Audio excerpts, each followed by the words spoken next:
नमस्कार. तर आज आपल्या किचनमध्ये बनत आहे बिर्याणी, पण मी नाही बनवत आहे, मी खायचं काम करणार आहे. आपली बिर्याणी बनवणार आहे सेजल. तर चला आपण प्रोसेस बघूया काय काय असणार आहे ते. सगळ्यात आधी ती फरिश्ता तळून घेत आहे. फरिश्ता ना बरिस्ता तळून घेत आहे. फ्राय करून घ्यायचं. तर तुम्हाला एक टिप सांगते मित्रांनो, कांदा वाजताना कांदा तळताना ना त्यात मीठ टाकायचं म्हणजे तो लवकर तळला जातो.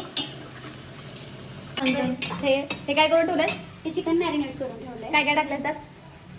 मिरची पावडर, आले लसूण पेस्ट, मीठ, धना पावडर, बिर्याणी मसाला, पुदिना आणि कोथिंबीर आणि टोमॅटो. ओके, चालेल. आता आपण चिकन फ्राय करून घेतोय. ते डायरेक्ट टाकलंय. इथं आपण पाणी गरम करायला घेतोय. अशी छोटी मोठी कामच मी करते. आणि इथंही आमचा संपलेला आहे गॅस. मला काही कळा ना, आमचं जेव्हा असं मेन काम असतं त्याच टायमिंगला कसं काय गॅस संपतो काय माहिती. लास्ट टाइम पण मासे करायचे होते तेव्हा गॅस संपलेला. आता पण बिर्याणी करायची तर गॅस संपला. नशीब हा आला बाबा. ते चिकन बघा कसलं दिसतंय खाताना. वाजता असं सुटलंय ना भारी.